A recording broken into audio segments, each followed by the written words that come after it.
CWA union members say they're not only frustrated that contract workers are coming in and doing their jobs, but they're also frustrated with Frontier for not even coming to the bargaining table when talking about job security. It's the 41st annual Groundhog Day celebration, and people tell me that they come every year. It's a big event for the community, but one family traveled all the way from Utah just to be here. Reports say that at least 50 million Facebook profiles have been misused, and that could include your metadata. Yup. That means your personal phone calls. Hello?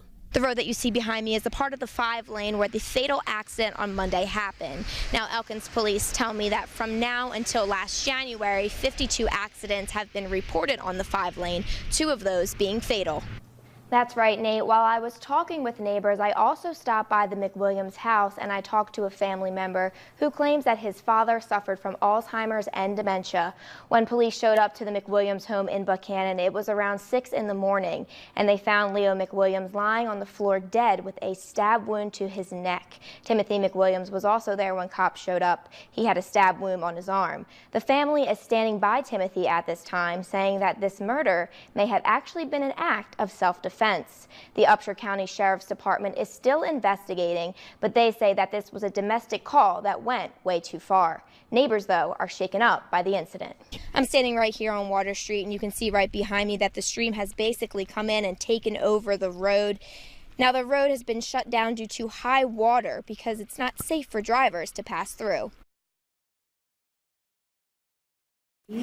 Rakes, they have helped me a lot, because I couldn't read much at all. We offer free, confidential tutoring to adult learners in the area who need help with their reading, writing, math skills. The Literacy Volunteers of Upshur County are a nonprofit organization that have been serving the public for 34 years. I've been coming here for a good while, and I like the people. I love my teachers. Lance is one of the Literacy Volunteer students, and before taking classes, she read below a first grade level. But now she's able to read third grade material. A quarter. With her increase in reading and writing, her self-esteem, her self-image has improved. But Lance is only one story. These volunteers have helped over 400 students within their time in Upshur County, but now they need your help. We have been fortunate enough to be in this building provided by the Holy Rosary Catholic Church for the last 30 years, and they are no longer able to provide it. So we are now, for the first time ever, looking for a new home. Meriwether says that they have exciting plans for the future, and one of those plans is buying new technology and sensory learning tools to help out their diverse learners, something they're able to purchase with the $8,000 grant from the Dollar General Literacy Foundation that they just received. We have some students with autism, some students with other learning disabilities, and this is technology that many of them would have never had access to before, and we're really excited to be able to provide that. But we need a place to house ourselves in order to offer those kind of resources. They're not picky, though. Any space with 2 rooms and a bathroom will do. The new space is needed so that students like Lance can continue to learn. They would be left behind, forgotten.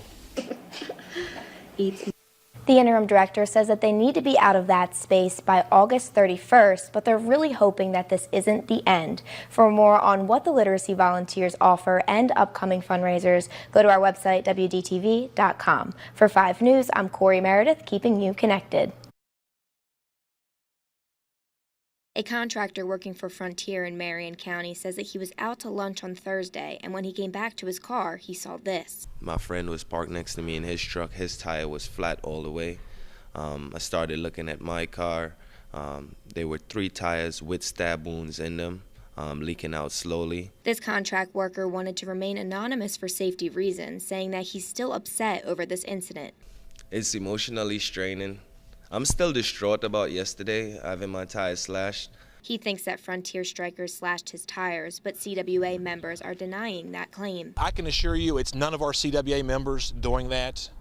We're going to follow all the rules that we have legally to picket. We will do everything we can not to interrupt anybody's lives, but the basic thing is we want these folks to go home so we can get back to work. This isn't the first time something like this has happened. In fact, we told you about an incident in Flatwoods last week involving a gun. More claims have been happening across the state, so Kanawha County Circuit Judge has issued a temporary restraining order for limiting pickets because of the dangerous, destructive, and reckless behavior by CWA members. CWA union members say they're not only frustrated that contract workers are coming in and doing their jobs, but they're also frustrated with Frontier for not even coming to the bargaining table when talking about job security. We're very frustrated with the fact that we can't even get any traction from the company to come to the bargaining table to help us out, to meet us with something. I reached out to Frontier, who denied an interview, but they did offer this statement, saying in part, quote, "Our objective in these negotiations has been and continues to be to preserve good jobs with competitive wages and excellent benefits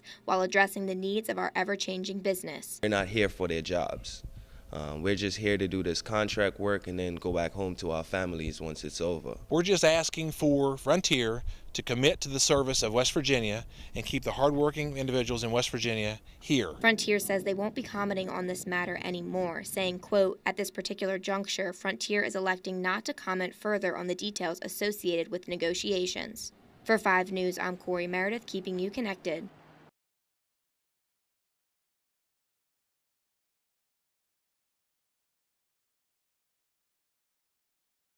It all starts out as a normal school day until...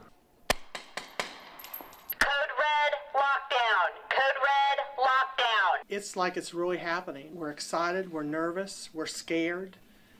It's real. Teachers and school workers hear the loud booms from the gunshots, see the chaos that unfolds, and experience how police would actually respond.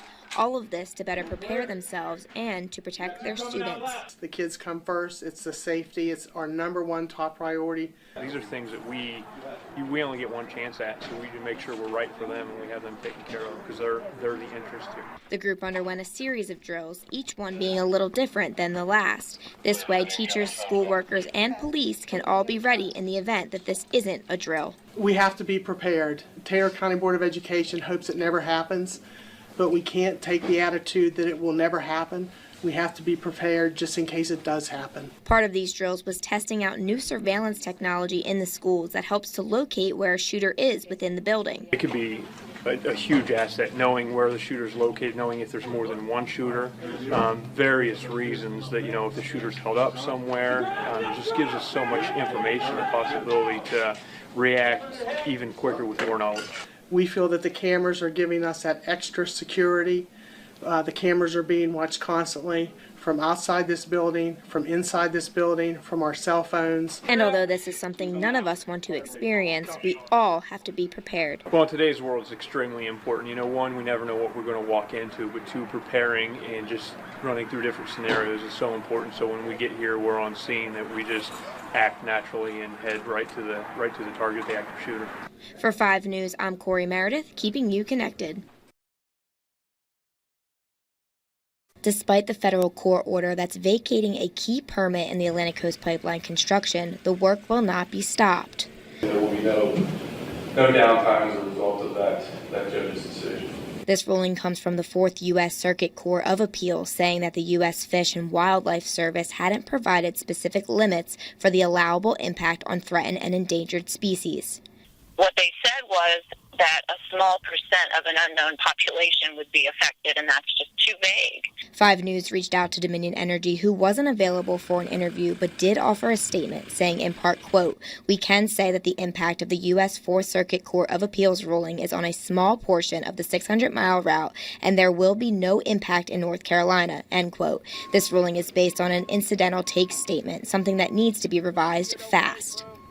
Atlantic has 5 days to identify the affected areas, but we don't think they can do it. But Dominion Energy is already working towards the next step, saying, quote, "Our next step will be to consult with the U.S. Fish and Wildlife Service, who we expect will revise the incidental take statement to provide limits that are more specific. And as for Upshur County, the construction plans aren't halting at all." The workers, we should start seeing them moving in the next couple of weeks, and that the actual construction will start probably in 4 to 6 weeks. 4 to 6 weeks, that brings us to the beginning of July, but some people are saying that this construction isn't for West Virginia at all. Nobody everybody in West Virginia is benefiting from this pipeline. In reality, anybody near this pipeline is going to lose property value. They're going to lose their way of life. But Dominion Energy continues to show reassurance in the project and their research, saying, quote, "We had more than 300 route adjustments to avoid environmentally sensitive areas such as wetlands, wildlife habitats, drinking water sources, and sensitive geological features." For 5 News, I'm Corey Meredith, keeping you connected.